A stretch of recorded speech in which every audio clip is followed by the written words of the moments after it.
Heyo, welcome. Did you say hey yo? I said heyo. Hey yo. Is that not an appropriate response? Have you never? I text people. I'll be like, heyo. Yeah, it's a text thing. You don't say it in real life. Heyo.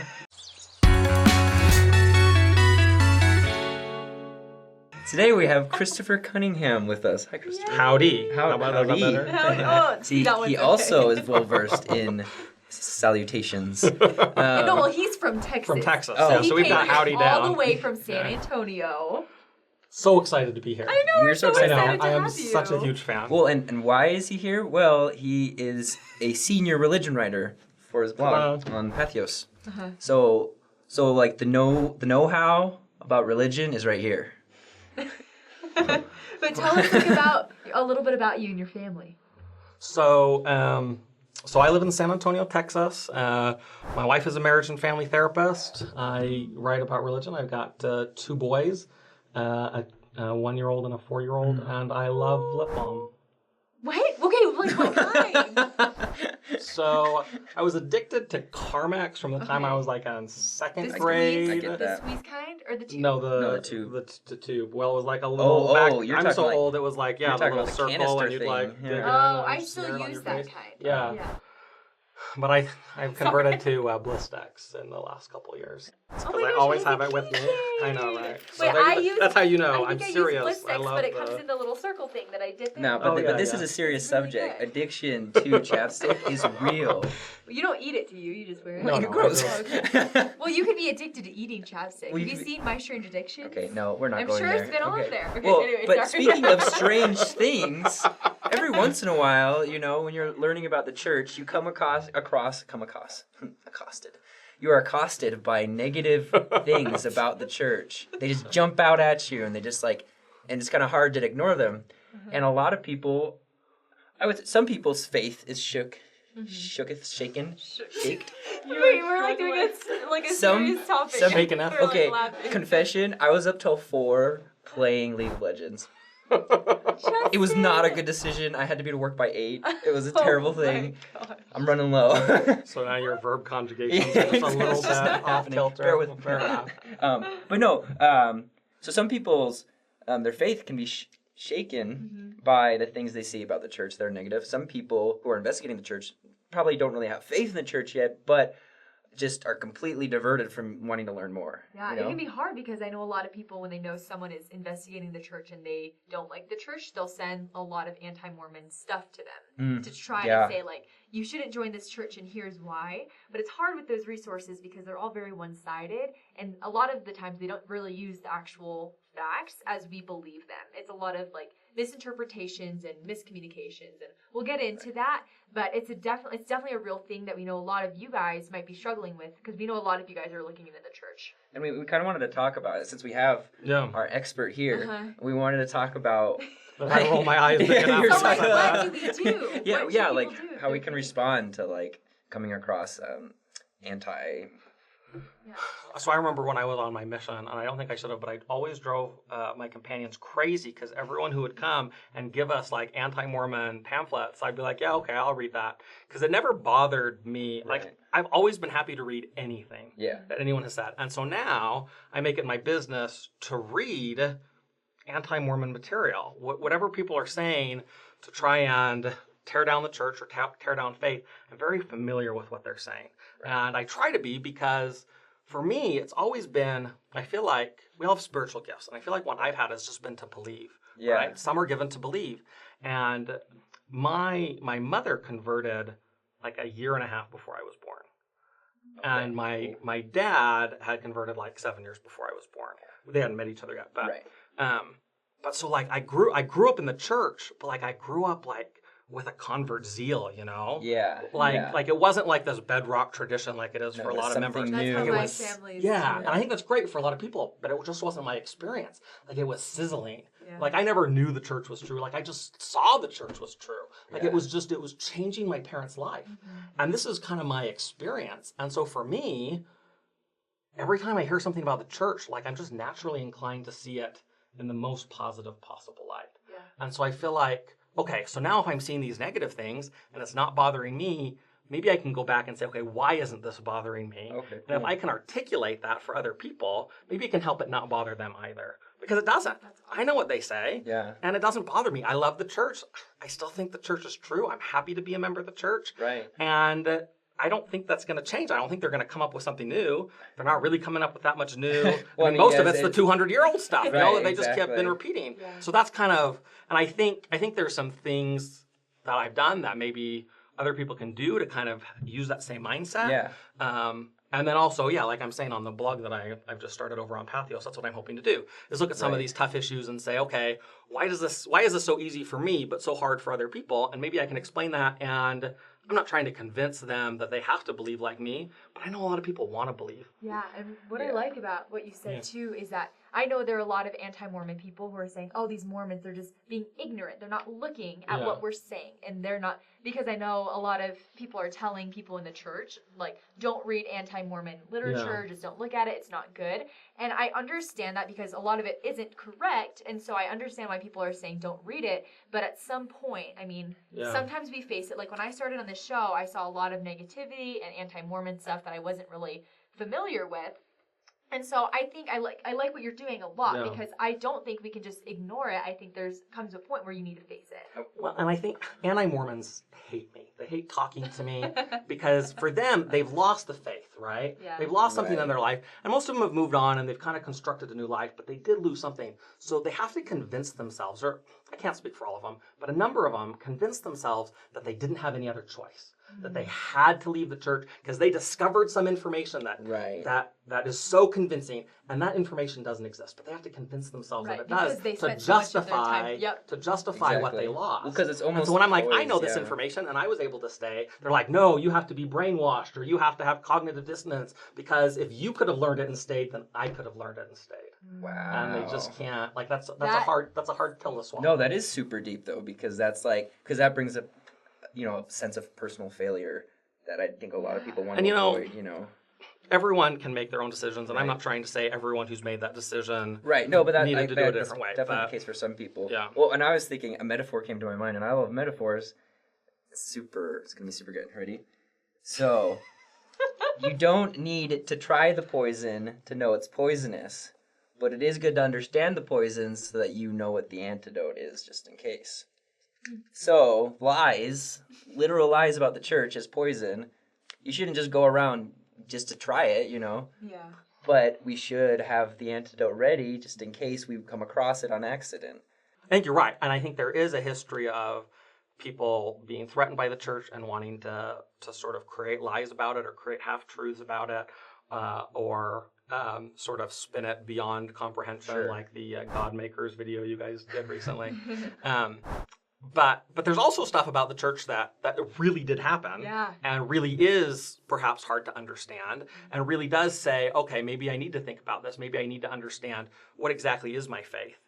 Maybe my faith was you never see Justin again simple. Because his faith. No, just kidding. Oh my gosh. Do you guys? But it's do so you, true. Do you guys talk about Terrell Givens ever on this? Mm-hmm. So I adore Terrell Givens. Okay, I think I know who you're talking about. So I met him once, and he was lecturing, and he said, in his experience, what he sees is he usually sees Latter-day Saints who sort of have a simple faith, right? They've grown up, they've learned the gospel, they know what they need to know in order to sort of advance faith-wise. Yeah. But they don't necessarily know the church history in a lot of depth.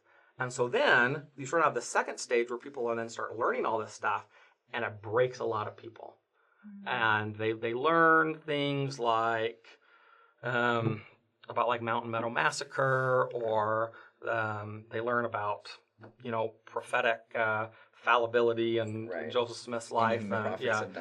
And they're like, oh, this can't work. And he says, but what happens is if you just push through that stage, if you can just have enough faith to say, okay, this is tough, but I want to believe, I want to stay. He says there's a third phase of people who see past that, and they see the beauty, the divinity, and the humanity of the prophets, the beauty in we are broken people that God is somehow managing to save. Yeah. And once you're there, none of those things that are hard go away. Those are still hard. People still make big mistakes, but it doesn't take anything away from God. It doesn't even take anything away from your faith. And so I really like that kind of process that he had described.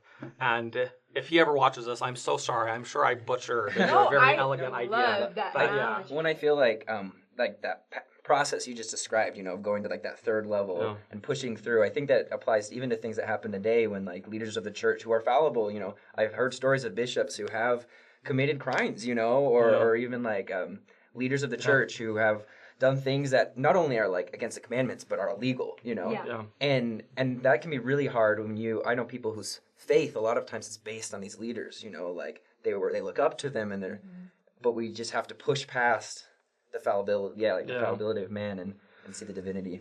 Yeah. So what would you say, Christopher, if someone today were to come across something that made them uncomfortable, someone who may be investigating the church or they have a testimony in the church, but they read something and they're like, that just doesn't seem right and that doesn't sit well with me about the church? Like, what would your advice be for them to do next? So I once knew this guy. He had joined the church.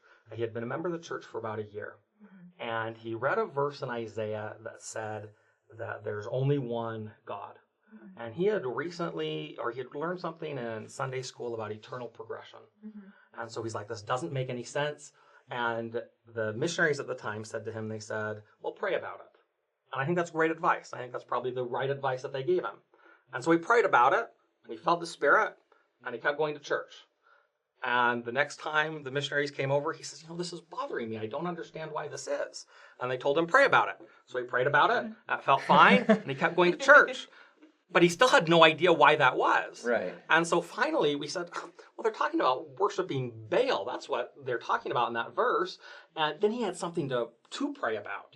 He felt the Spirit. He knew it was true, or he knew that this was working for him, so he didn't want to leave, but his question just wasn't getting answered. And I wonder how long that could have gone before just feeling the Spirit over and over again wasn't working for him, and that persistent question. And so I think pray. I think that is the right answer, definitely. But also find an answer. Yeah. So that you have something to pray about. And I think there's lots of good resources out there for that. I think talking to people one-on-one is great. I think what you see a lot of people do is they try to put it like out there. They're like, because we do so much on social media now, but you gotta put it out there, and then it becomes like this public thing where you have this doubt, and then you feel like you have to defend your doubt, and then you're like retrenching in this belief that you have. And I think when we do that, we sort of reinforce that doubt that we had. So I think if we can talk to the same people you would have talked to online, just talk to them instead of well, because you say things online that you wouldn't usually say in person. So I think that helps, is just talking. Obviously, there's lots of resources to answer those questions. I'm hoping this new blog will be one of those. Yes. That'd be awesome. There's a resource I really like called fairmormon.org. I'm sure you guys are familiar with it, but it has things listed by topics. And a lot of church history stuff. So if you have any questions, anything that I've had questions about, I've gone there and I've been able to find answers for. I think another thing that's kind of important, I'll tell a story. So I'm 9 years old, and I'm sitting in the center of my parents' station wagon, and I'm looking out the window, and we're stuck on the interstate, and I'm looking out the right window at a semi-truck. And so I've got, this perspective here, and the semi-truck all of a sudden starts moving this way, and I feel us moving, and I am convinced we are moving backwards. Because all I see is this in the truck. And it looks like we're going this way. Right. And I had absolutely nothing in my perspective that would have told me anything different. And I kind of got upset until, my parents were able to calm me down and be like, no, we're all moving forward. They're just moving forward a lot faster than us. So it looks like we're moving backwards. That's awesome. And I think I kind of have to convince myself of that sometimes, is that, maybe just have a little bit of intellectual humility. If you read some information and you're like, this must mean, therefore, I read this, therefore the whole church can't be true. There must be some conspiracy theory holding the church up. Hold on. None of us really are that smart. We've got, you ever see those optical illusions where it's the two circles the same size and then one is big, and you're convinced that they're different sizes, but they're not, because we just only can see what's in our perspective. And it's so easy to jump to those conclusions. Yeah. Sometimes you just need to sit back, take a deep breath, and take it all in. Yeah. Yeah, no, I exactly. love that. And just kind of say, okay, maybe not every thought that pops into my head is the be-all, end-all. You know, maybe just because my inclination right now is saying, oh, this seems this way. Okay, fine, that seems that way to you, but maybe you got it wrong. And maybe think about how you might have gotten it wrong before making decisions about your faith. Right. Well, and I think I personally, when I've come across those things that like they could shake you, or like it's tempted to be like, oh, you like to dwell on it a lot. I try to look at all the good things that have come from living the gospel and realize that this one question that I don't have answered doesn't outweigh all the blessings I've received.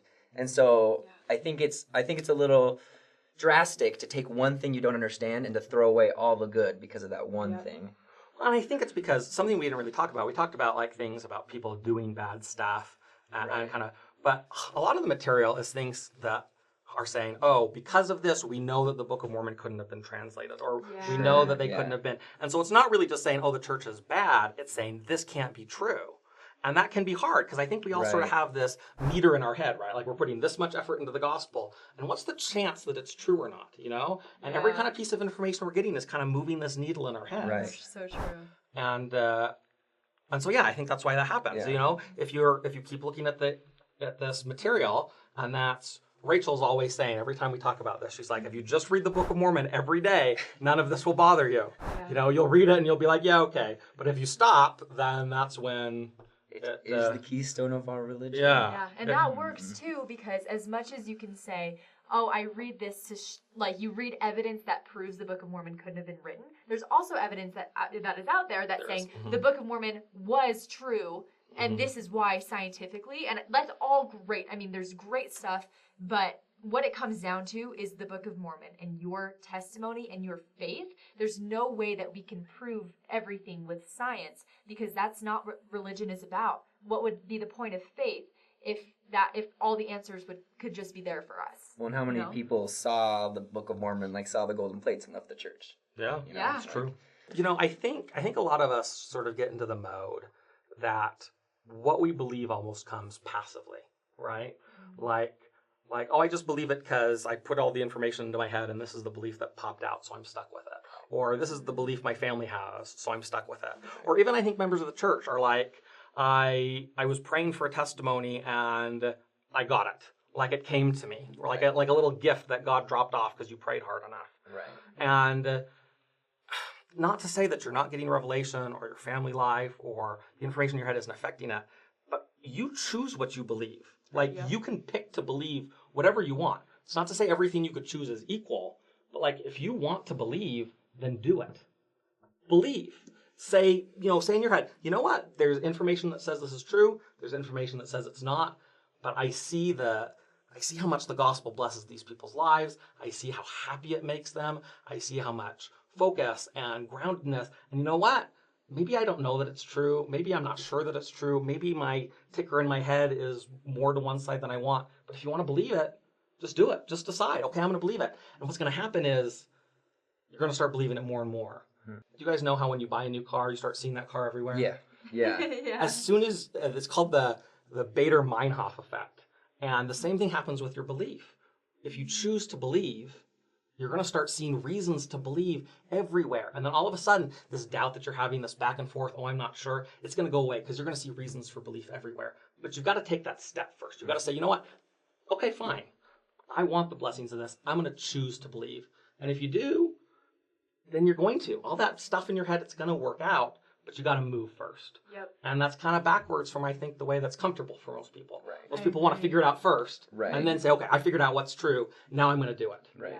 If you guys have any particular questions or problems, please access these resources that we've listed throughout the episode. Is that where they're at? This is my first YouTube video. They're right there, guys. And we also want to plug Christopher Cunningham's Twitter, Instagram, what is it? Facebook page. That's right. There we go. And what's the other one? And then head out to the Patheos blog. Patheos blog. And they're all just my name, Christopher D. Cunningham or Christopher Cunningham. Yes. And then we'll also have give him a follow. He is awesome. Thank you so much for coming on. It was so nice.